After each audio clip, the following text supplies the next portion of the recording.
texto bíblico dessa noite.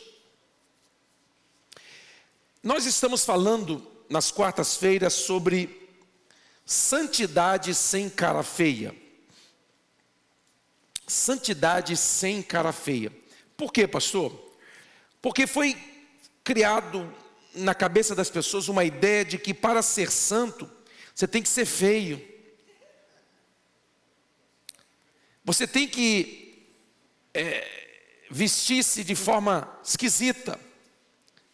Eu me lembro que na minha infância, eu era Assembleia de Deus, bem rígida, bem fechada, e em casa eu tinha que brincar com a blusa que cobrisse o cotovelo e uma bermuda que cobrisse o joelho.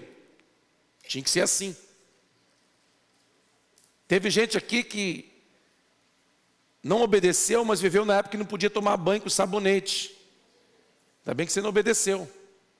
Não podia beber Coca-Cola. Por isso que Coca-Cola se tornou esse fenômeno, porque quando você proíbe, você incita o pecado, né? Desperta a curiosidade, pelo menos.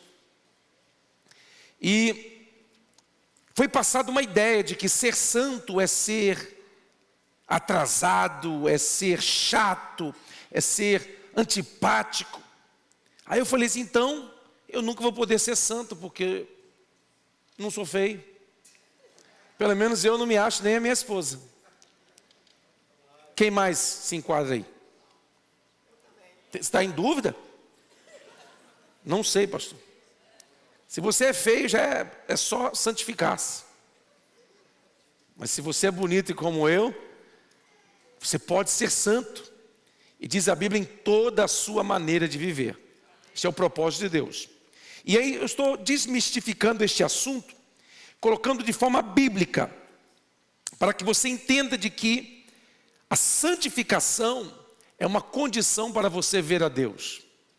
Se você não se santificar, você pode dizimar, você pode cantar, você pode ofertar, você pode falar línguas estranhas, você pode até ser usado com os dons espirituais. A Bíblia diz, sem santificação, ninguém verá o Senhor. Então nós precisamos viver uma vida de santificação. Então, nesta noite, debaixo desta série, eu quero falar sobre vencendo a batalha na mente. E eu quero chamá-los para a leitura de 2 Coríntios capítulo 10, a partir do versículo de número 3. Está na tela. Eu gostaria de convidar a igreja para lermos todos juntos. Podemos fazer isso? 1, 2, 3. Porque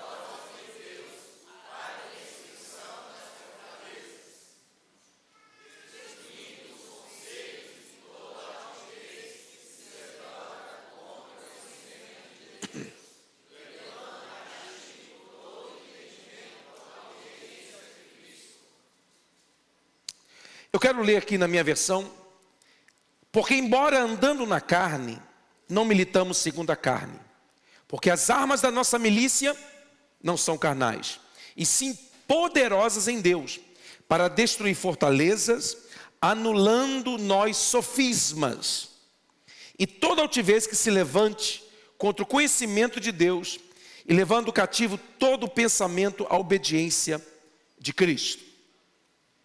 Onde começa e quando começa a santificação?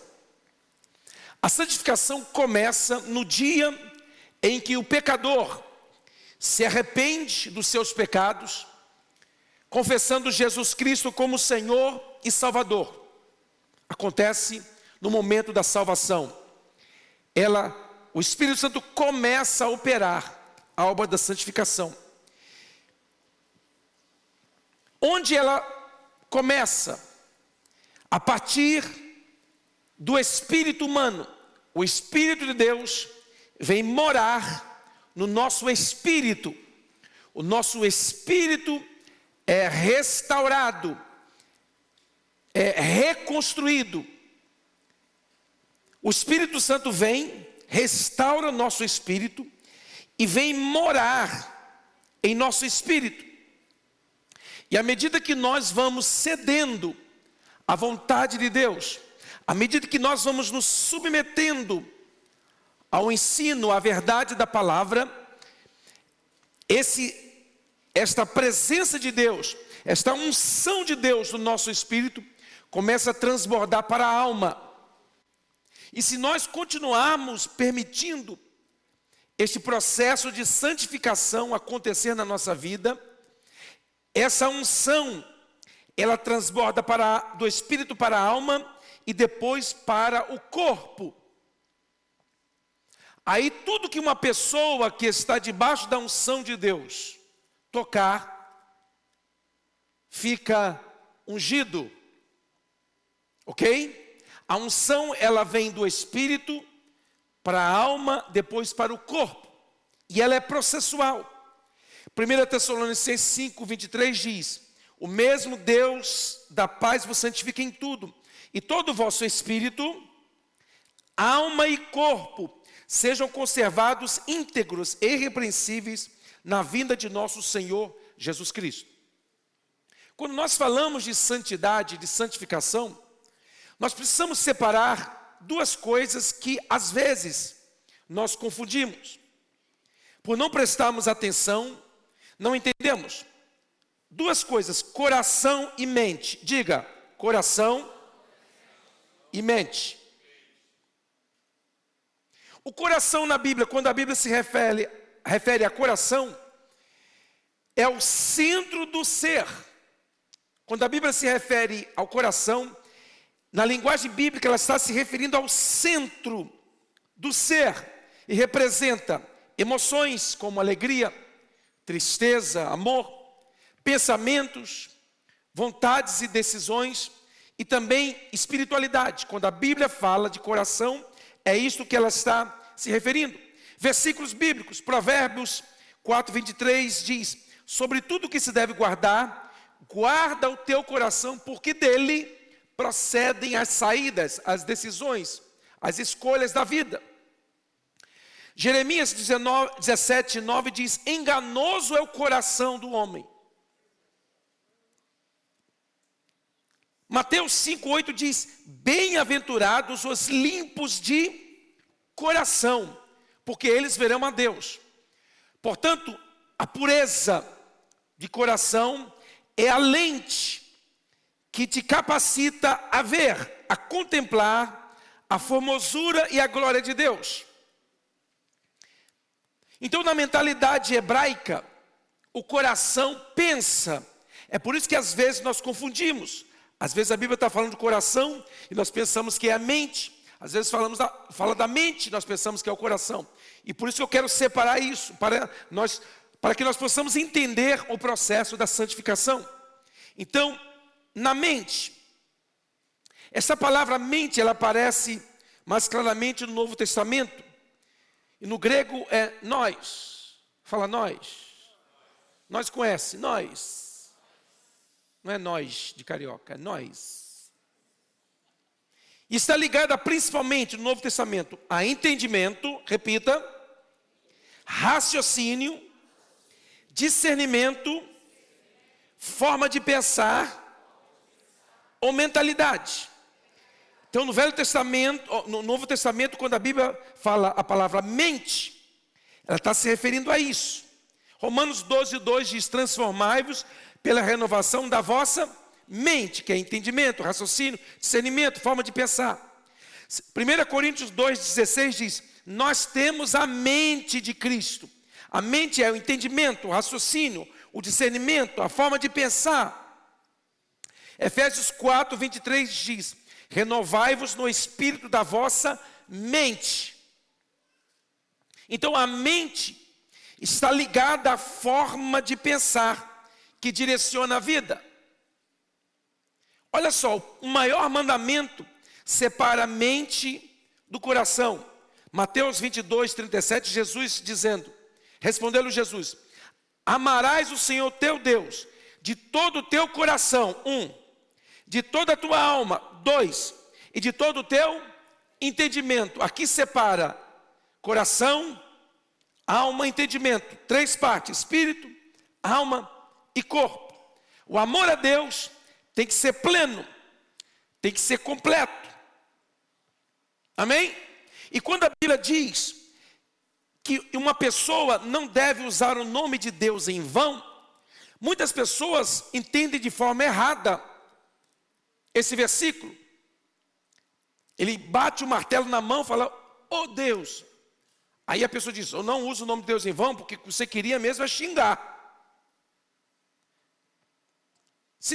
Nós vamos ali e não faz nada, Deus. Não use o nome de Deus em vão. As pessoas pensam que usar o nome de Deus em vão é mencionar o nome de Deus em qualquer situação. Não, não é isso. Sabe o que significa usar o nome de Deus em vão? É você conhecer a Deus, conhecer a sua palavra e dar mau testemunho.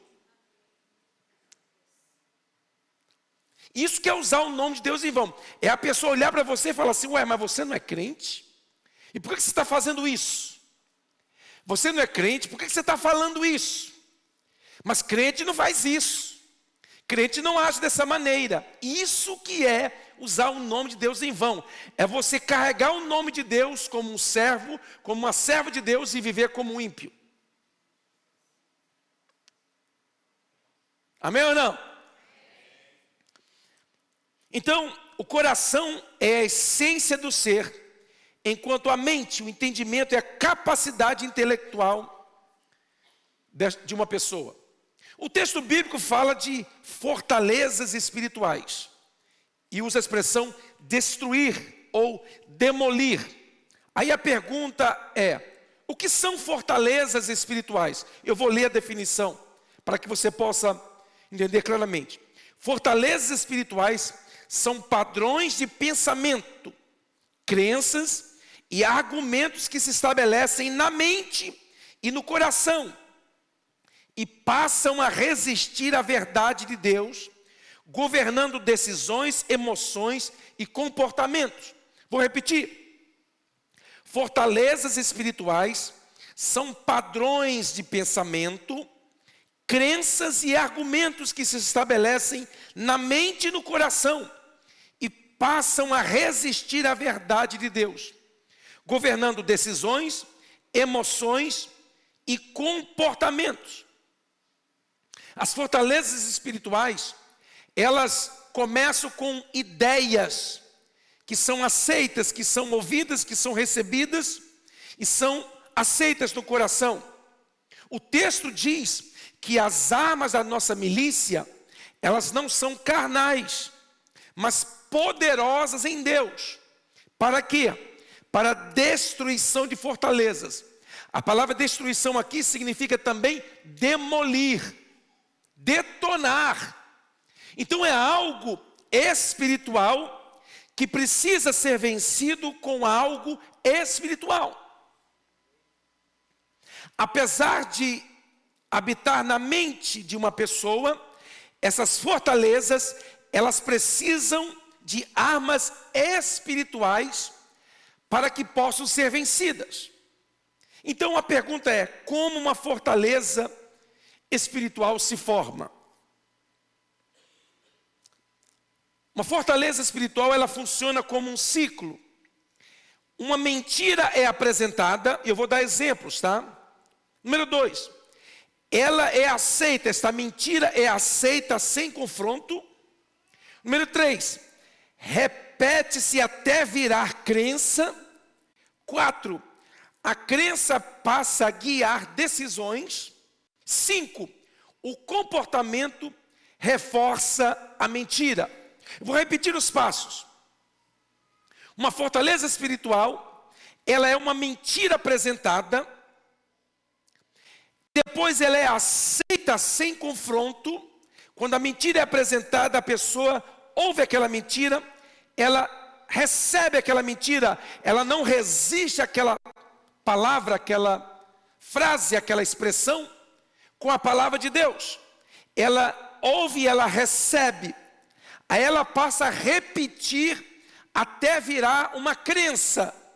A pessoa passa a acreditar naquela mentira que foi falada. E a partir do momento que a pessoa passa a acreditar, o fato da pessoa acreditar, ela começa a guiar as decisões da pessoa. E quando a pessoa toma decisões em cima de uma mentira, ela precisa se comportar de forma que essa mentira seja reforçada. Eu vou dar exemplo para vocês. Com o passar do tempo, a pessoa já não consegue mais enxergar a verdade. Mesmo quando a verdade bíblica está sendo apresentada, a pessoa está com a mente fechada, bloqueada, cauterizada, diz a Bíblia. Vou te dar alguns exemplos para que você possa entender essa verdade. Tem pessoas que dizem assim: ah, eu sou assim mesmo. Ah, eu nasci assim. Eu vou morrer assim. Ah, eu fui criado desse jeito. Meus pais me criaram dessa maneira. Eu sou assim. E é assim que é meu jeito. Vocês têm que me tolerar do jeito que eu sou. Ah, eu sou grosso, mal educado, bruto. E vocês têm que me tolerar, porque vocês já me conhecem, sabem que eu sou assim. Ah, eu sou direta, eu falo na cara. E eu sou assim mesmo. Sabe o que é isso? Isso é uma fortaleza de identidade. E essa fortaleza gera nessa pessoa uma estagnação espiritual. A pessoa não consegue mudar. Por quê?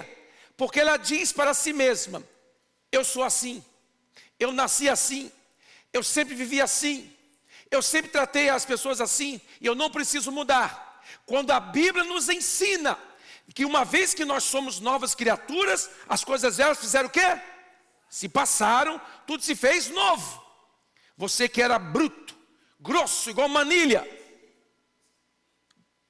delicado igual o trator de esteira, agora você que é de Cristo, você agora precisa expressar doçura, porque o Espírito de Deus é um espírito de doçura.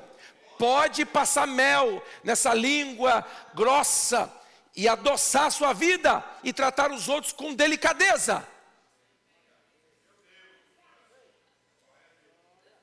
Isso é uma fortaleza. Pastor, eu sou assim, pastor, eu nasci assim. Tem que mudar. Ninguém é obrigado a ficar aguentando o seu mau humor. Você acorda de manhã, parece que acorda de manhã chupando limão, esfregando bagaço no dente. Já sai bravo dentro de casa. Não pode. Ah, pastor, mas eu sempre fui assim. Tem que mudar. Por quê? Porque se o Espírito de Deus habita em você, o Espírito Santo é um espírito de doçura, de alegria. Põe um sorriso no rosto, mesmo sem vontade. Alguém diz: pastor, mas eu estou sendo hipócrita. Não, no início você faz pela fé, até isso se tornar um hábito. Então não diga: eu sou assim mesmo. Não, você não precisa ser assim, mude. Diga para quem está do seu lado: mude.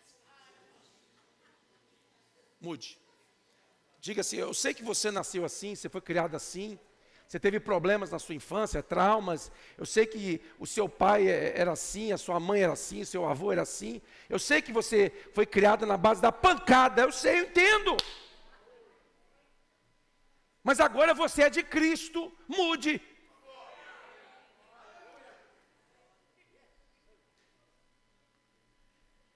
Ah, pastor, quer dizer que eu não posso mais falar tudo que vem na minha mente? Não fale tudo que você pensa, pensa tudo que você fala. Esse tipo de pregação assim não tem como pregar no domingo, senão o povo vai embora. É para o povo que quer ouvir a palavra de Deus mesmo. Porque você precisa ser santo. A Bíblia diz: o que sai da sua boca tem que produzir edificação, tem que construir. Você não pode ferir. Ah, pastor, mas eu falei a verdade. Mas você falou em amor. Você, irmão, que maravilha, irmã. Você com esse cabelo feio. Parece uma espiga de milho, minha irmã. Penteia, faz uma escovinha, dá um banho de creme. Não precisa falar assim com sinceridade. Como é que você resolve esse problema? Você pega e fala, irmã, Deus me colocou, deu no coração uma semente que eu quero plantar. E eu tenho uma irmã que eu conheço, que ela dá um banho de creme no cabelo espetacular. E eu não quero que as pessoas fiquem falando de você. Então, Deus mandou semear na sua vida. Você está vendo que você mudou a forma de falar? A pessoa vai aceitar, esticar a espiga.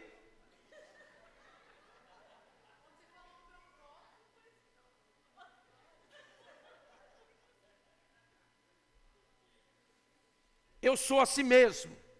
Não, você não precisa ser mais. Você precisa mudar. Isso é uma fortaleza da identidade, de identidade. A pessoa fica sempre vai e para, vai e para.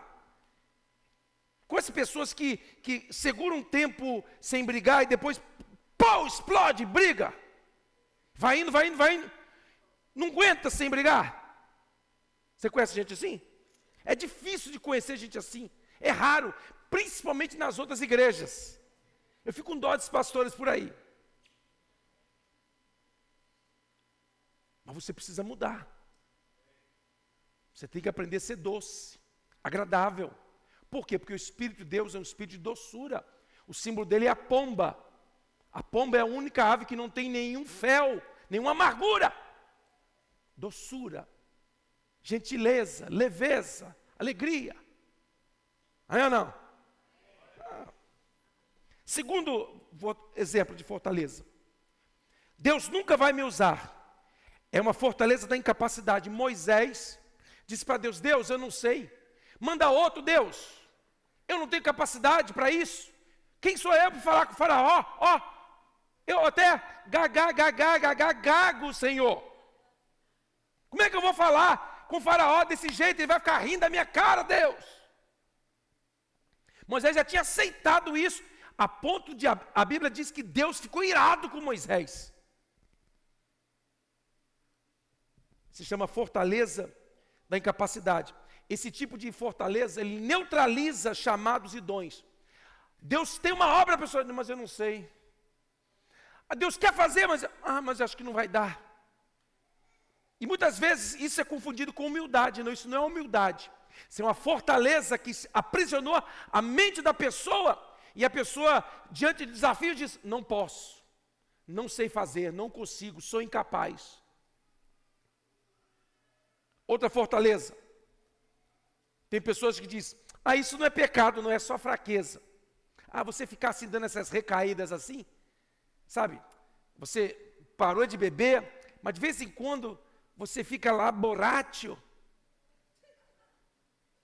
De vez em quando você toma uma, você fica meio alegre, com o pé dormente.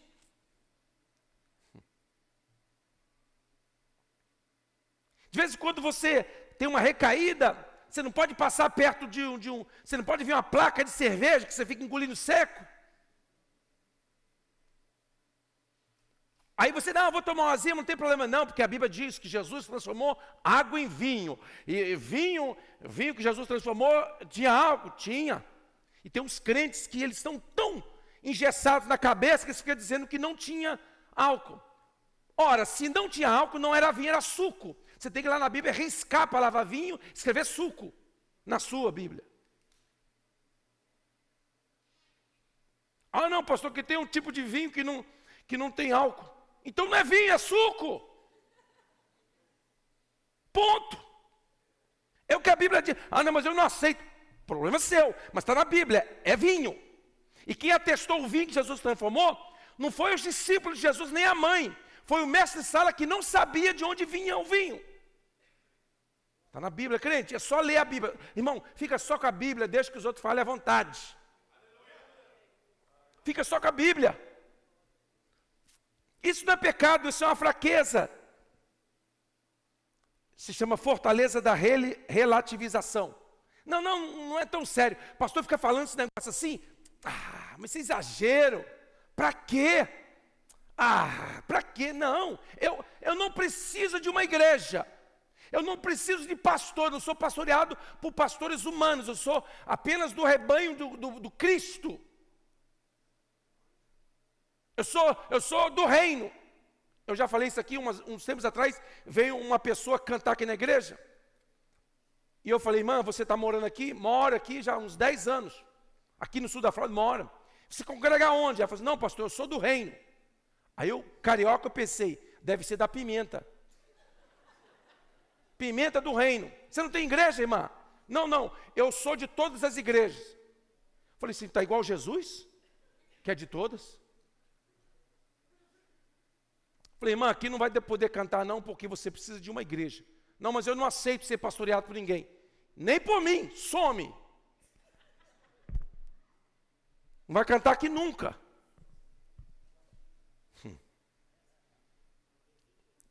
Não, isso tem pessoas que criam essas ideias na cabeça. Elas ficam ouvindo esses pastores da calça skinny jeans. Tá me irritando esse negócio, sabia? Esses pastores skinny jeans com as canelas de fora. Aí está o pastor lá com a calça apertada, que para entrar nela ele tem que pular da escada.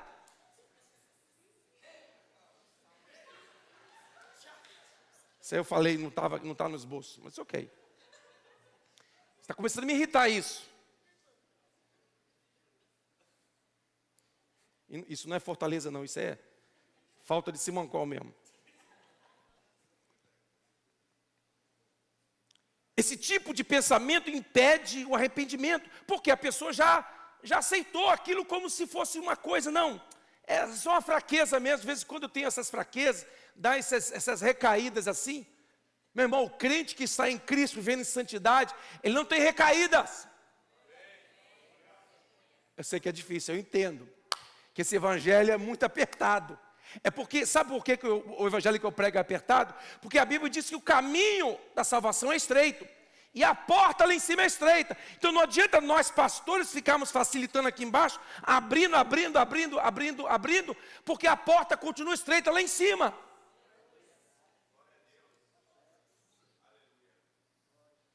Outra fortaleza, já tentei mudar e não consegui. Se chama fortaleza da derrota. A pessoa já desistiu. Assim, já desistiu. Ó, se Deus quiser, Ele vai tirar isso da minha vida, esse mau hábito. Porque eu já tentei, já fiz de tudo, e agora, ó, sabe uma coisa? Eu estou deixando levar mesmo. Está naquele hino 498 do cantor cristão. Deixa a vida me levar, vida leva eu.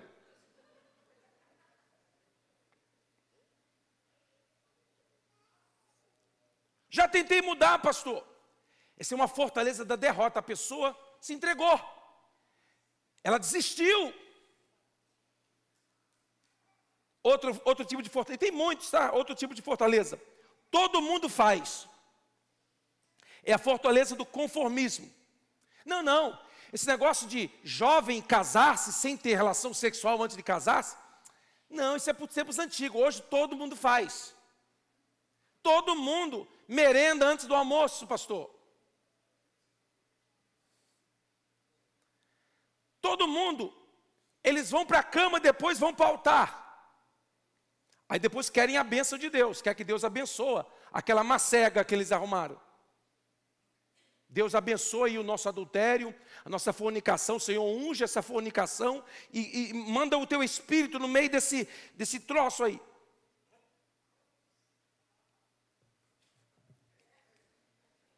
Sou muito atrasado, gente.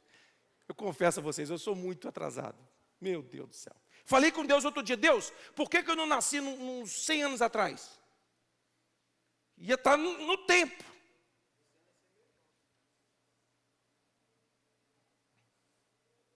Todo mundo faz. Todo mundo? Não. Aqueles que temem ao Senhor, aqueles que respeitam a palavra de Deus? Não. Alô? Tem alguém ainda? Ainda tem remanescente ainda?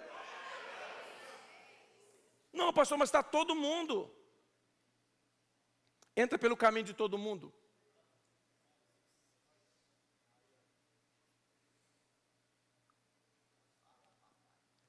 Outra fortaleza, Deus me abandonou. É uma fortaleza emocional. As pessoas criam essa ideia. Por que Deus não impediu que eu passasse por esse trauma, por aquele trauma?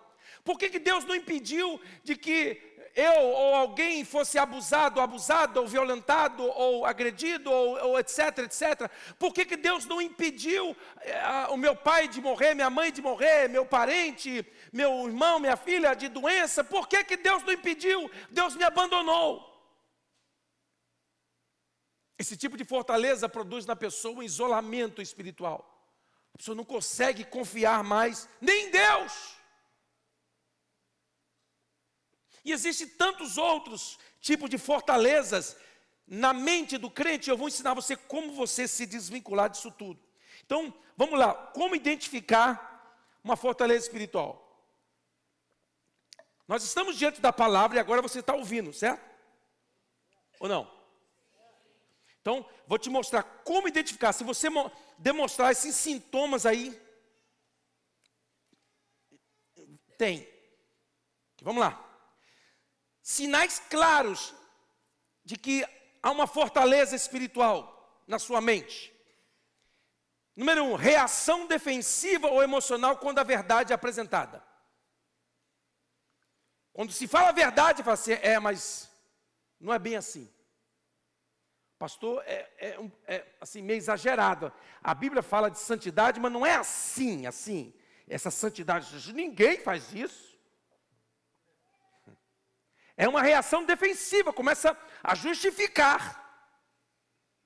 Não, eu fiz assim, mas estou debaixo da bênção. Tá, você se arrependeu, tudo, se confessou, se arrependeu, consertou, e etc, etc. Ok. O perdão você tem de Deus, mas a consequência é inevitável. Porque a lei da semeadura e da colheita, ela é irreversível. Uma vez que semeou, você vai colher. Mas e Deus não perdoa? Deus, sim, Deus perdoa o pecado, mas a colheita não tem como reverter. Você pode pedir a Deus graça para colher. Então, sinais claros, reação defensiva. Número 2, justificativas repetidas para o mesmo erro. Ah, não, eu fiz isso, foi porque...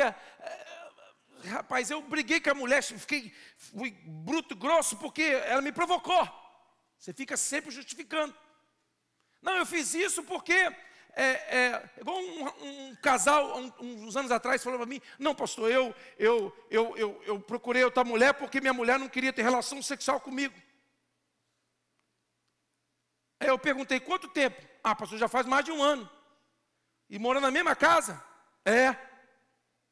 Aí ele achou que eu ia dar razão para ele. Eu falei assim, você fez um voto de fidelidade à tua mulher até que a morte separe. O fato dela agir de forma errada não justifica o seu erro.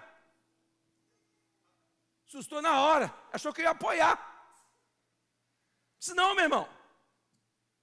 Você não se casou porque você quis?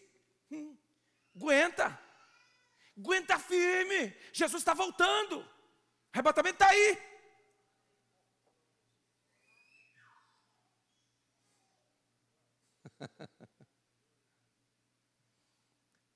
Número 3, resistência constante à correção. As pessoas querem avisar, corrigir, e a pessoa não aceita. Não aceita. Olha, você está errado em fazer assim, não faça mais assim. Ele não aceita. Resistência à correção. A Bíblia diz, quem repreende o escarnecedor, afronta, toma para si. Repreende ao sábio, ele amar-te-á. Sabe quando você vai falar uma coisa com uma pessoa, que a pessoa fez de errado e a pessoa vira o zóio de raiva com você? Esse é o escarnecedor. Mas quando você vai corrigir alguém e a pessoa aceita a correção, este é o sábio. Repreende ao sábio, diz a Bíblia, ele amar-te-á. Eu sei que a repreensão na hora, diz a Bíblia, ela não produz um fruto de alegria. Na hora, quem quer que está sendo corrigido, fica, glória, manda mais, pastor. É glória, é pau. Desce a borracha, Jeová.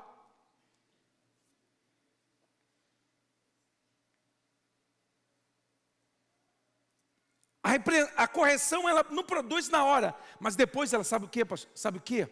Eu precisava ouvir isso, cara. Eu precisava de um posicionamento. Eu precisava que alguém me pegasse pelo colarinho, me colocasse na parede e dissesse, ei, toma uma posição, rapaz. Número 4, lê a Bíblia de forma seletiva.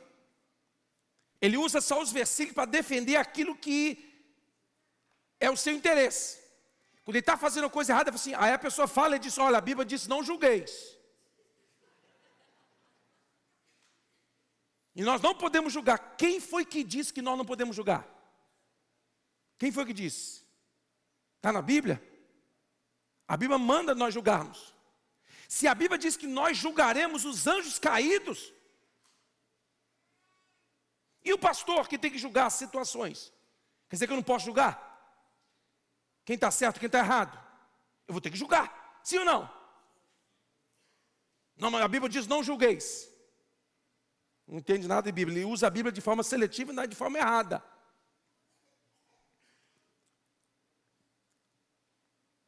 Está identificando alguma coisa aí? Número 5. Como identificar uma fortaleza espiritual? Faz acusações em nome das outras pessoas. Eu vou ensinar uma coisa aqui para você que você vai aprender a identificar essa pessoa. Tem gente que fala assim, está todo mundo falando de você. Tem um monte de gente falando isso. Você pode saber, toda vez que alguém vier com essa conversa para você, é a pessoa que pensa isso de você. Só que para validar o que ela pensa, ela diz que está todo mundo falando. Ela chega para você, pastor, está todo mundo falando aí que você está com uma roupa muito bonita aí, exagerada essa roupa, não precisava estar com essa roupa bonita de marca. Essa aqui é Polo, TJ Maxx, Promotion. Nossa, de vez em quando eu venho com uma blusa bonita que eu ganho. Aí está todo mundo dizendo, pastor, que tá demais, uma blusa da Hugo Boss. Está todo mundo dizendo não, é a pessoa que está dizendo. Para validar, ela diz que é os outros. Eu não acredito quando alguém diz assim, tem muita gente falando de você. Eu não acredito nisso.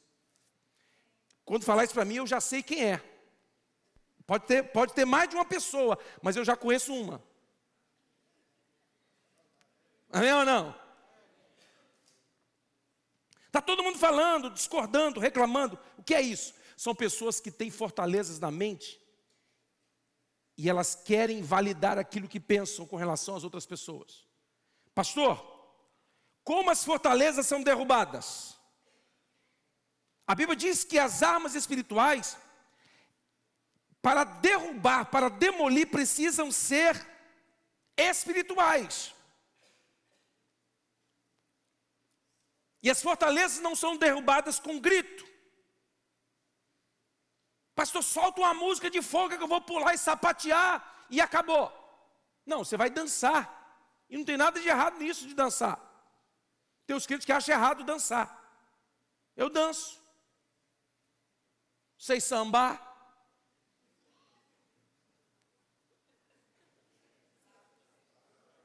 Sei. Não vou fazer aqui para você ver de graça assim.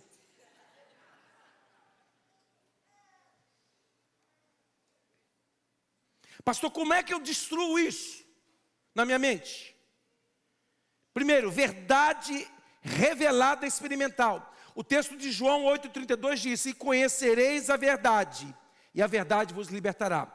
Esse conhecimento não é um conhecimento intelectual, é o conhecimento experimental. Você prova da verdade. Quando você veste-se da verdade, quando você recebe a verdade, é essa verdade que te transforma. Número 2, arrependimento consciente. Você precisa se arrepender. De quando em quando, pastor? Todos os dias. Constantemente. Por quê, pastor? Porque nós somos pecadores. Arrependimento consciente. Número 3, renovação da mente, diz Romanos 12:2. Nós precisamos renovar a nossa mente. Como é que nós renovamos a nossa mente? Com a verdade da palavra. Com uma palavra como essa, que confronta a sua forma de pensar. Você ouve isso e fala, Deus, eu preciso mudar. Eu preciso ser santo em toda a minha maneira de viver. Eu preciso viver uma vida reta, uma vida íntegra. Número 4, confissão. Diz Tiago 5,16. Confessai, pois, os vossos pecados uns aos outros, e orai uns pelos outros, para serdes curados. Quando foi a última vez que você confessou para o seu irmão os seus pecados? Ah, pastor, se eu confessar, vai ficar todo mundo sabendo. Mas aqui não está falando de pecados morais, que não devem ser praticados por quem conhece a Cristo, quem vive em novidade de vida. Aqui está falando de pecados, porque a Bíblia diz que quando nós deixamos de orar, nós pecamos. Sabe quando você coloca lá na rede social assim, quando alguém faz um pedido de oração, você vai lá e põe a mãozinha, mas você não ora.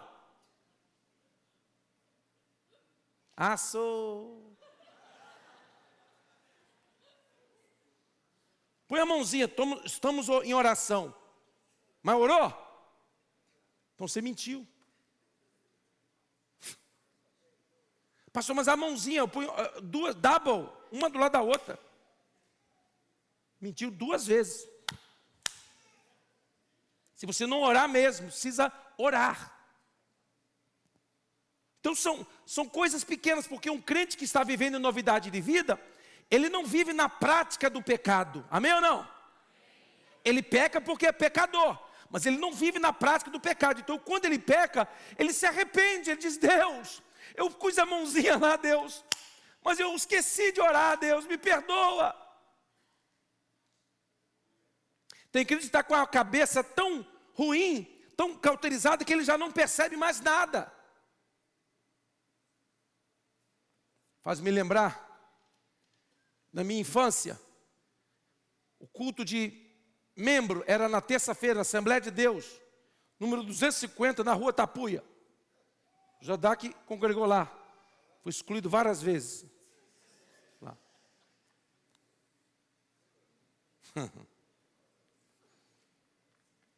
Culto de terça-feira, né, pastor? Só podia entrar com membro e carteirinha. E quando o crente era excluído, eles carimbavam vermelho na carteirinha. Não podia entrar. Não podia entrar o crente que estava excluído. Aí, só para o crente membro. E eu, como era criança, não era membro, eu ia com a minha mãe.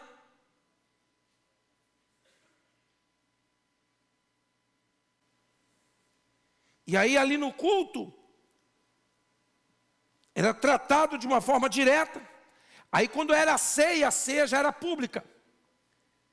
O crente que ia ser recebido em comunhão depois de passar um tempo em disciplina, ele voltava no culto de membro e ali ele tinha que confessar o pecado dele, publicamente. A pessoa fazer isso hoje? Ia ter que ter um culto só de confissão. Aí eu me lembro isso até hoje, irmãos, eu estava sentado no banco como uma criancinha. Estava sentado no banco ouvindo. Um irmão se levantou, ele não foi excluído, mas no dia da ceia, ele foi pedir perdão à igreja. E ele pediu perdão à igreja, a igreja começou a rir dele. Sabe o que ele estava pedindo perdão? Que ele foi contratado para limpar um quintal, capinar um quintal de um vizinho lá. E aí ele foi capinando, ele juntou e catou o mato, colocou no meio. Você lembra aquela época que a gente limpava e tacou fogo?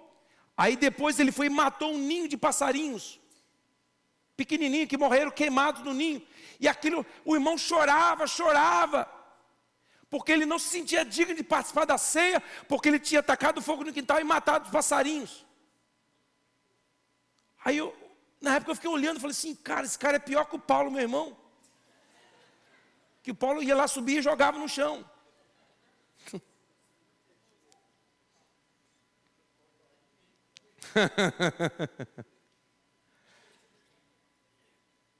Aí as pessoas sorriram. Aí o pastor, eu lembro até hoje, o pastor José, nordestino alto,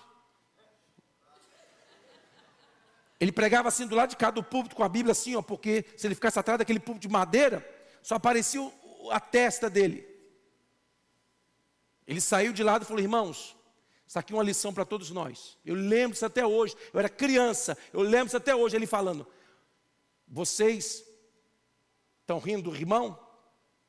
Porque o irmão se sentiu culpado, mesmo sem querer, por ter matado uns passarinhos. Eu quero ter a mente e a pureza desse irmão, que ele não precisou cometer um adultério para confessar.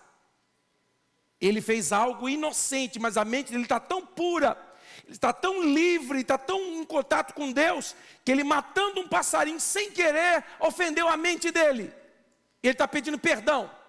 Meu irmão, caiu um temor na igreja, e caiu um quebrantamento, a igreja fez assim, dobrou o joelho, todo mundo começou a pedir perdão. Que tinha gente feito muito pior, muito mais pior do que matado passarinho.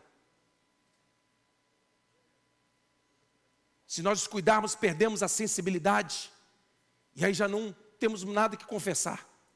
Quando foi a última vez que você confessou seus pecados a Deus? Ah, pastor, eu não tenho muita coisa de confessar, graças a Deus.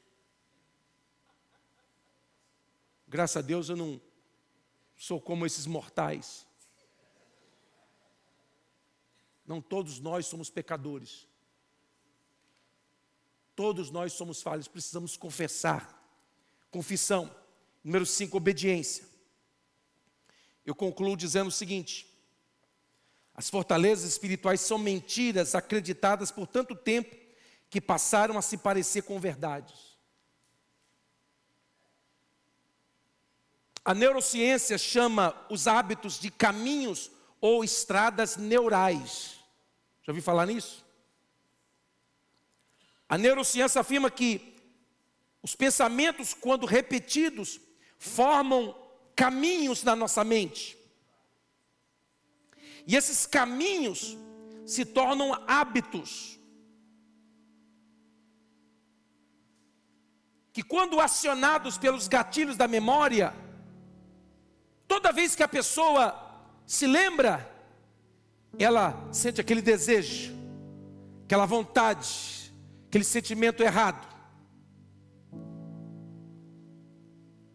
Então como fazer, pastor? Imagine um campo aberto, campo verde, e uma pessoa começa a passar por um caminho só, todos os dias. O que vai acontecer com aquele mato onde a pessoa está passando? Vai ficar amassado, quebrado, vai formar um caminho, certo? É assim no nosso cérebro.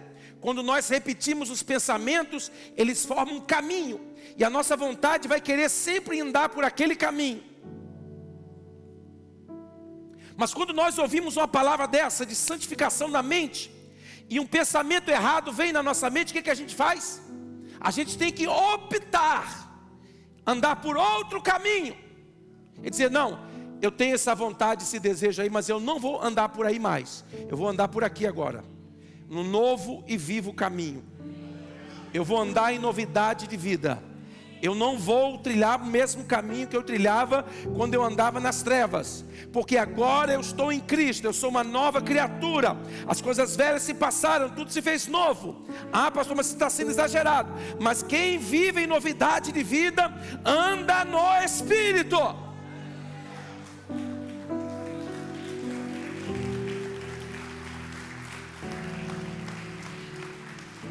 E agora meu segundo encerramento, porque como pregador assembleano, sempre tem que encerrar umas 3 vezes. É de lei. A palavra arrependimento no grego é a palavra metanoia. Repita. Fala de novo. Metanoia. A palavra metanoia, ela é composta de 2 palavras. Meta, noi. Meta é mudança ou transformação, e nós é mente, entendimento. Então, arrependimento significa literalmente mudança de mente. A Bíblia não é só uma mudança de pensamento intelectual, mas é uma mudança de direção. É a forma como você se entristece quando peca. Mudança de mente é conversão na prática. Mudança de mente é mudança de comportamento.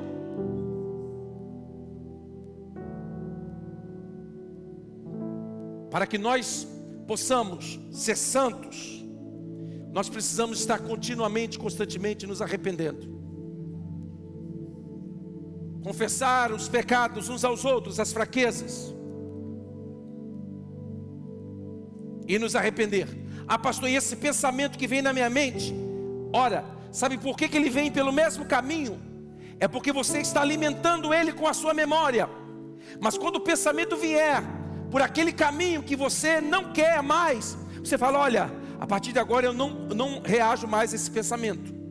Esse desejo, essa vontade que veio na minha mente, veio dessa forma, eu não penso mais assim. Eu sou uma nova criatura, eu caminho por um novo caminho.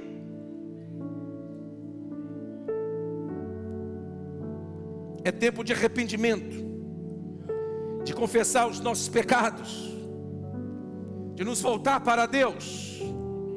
O que nós estamos mais precisando não é um aumento de salário, apesar de seria muito bom. O que nós mais precisamos é de nos voltar para Deus. É dizer, Deus, nós temos pecado diante de Ti.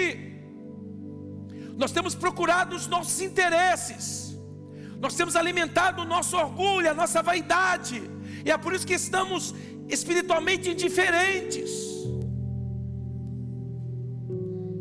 É por isso que o clamor das pessoas já não nos incomoda mais. Estamos tão acostumados com o erro que já aceitamos como normal. Antigamente a gente via uma criança com fome na televisão, alguém pedindo dinheiro, a gente parava de comer, a gente não desliga porque eu não consigo ver isso. Hoje a gente come, repete, vendo programas assim. Que perdemos a sensibilidade, perdemos a pureza de espírito, perdemos a simplicidade. Jesus disse, se não vos tornardes como crianças, jamais entrareis no reino dos céus. Quando Jesus disse, se não vos tornardes como crianças, fala da falta de malícia, fala da pureza, da ingenuidade. Não é bobo, não é bobiça, mas é ser puro, ser simples. Pastor, esse evangelho é muito, muito antiquado. Verdade, mas é bíblico. Que não adianta eu ficar aqui te enganando, dizendo que, ei, lindo, everything's gonna be alright, hey. Você vai conseguir, é só se esforçar mais. Você já tem o potencial em você, é só você descobrir o que está dentro de você. Esse tipo de mensagem não leva ninguém ao céu. E com o passar do tempo, as pessoas que gostam de ouvir essa mensagem acabam se cansando. Porque quem quer levar Deus a sério não se ofende com a verdade. Onde é que está a fortaleza que está segurando a sua mente, impedindo você de alcançar o que Deus tem para você? O que está na sua mente que você aceitou, que o diabo soprou uma mentira dizendo que você não pode ser livre do seu passado? Não, você foi traumatizado no passado e agora você tem que viver preso ao que alguém, um filho de Satanás, fez lá no passado. E você agora está refém do seu passado. Ei, crente, quem está em Cristo é uma nova criatura. Você não consegue mudar passado, mas você consegue mudar o seu presente. Vamos estar em pé.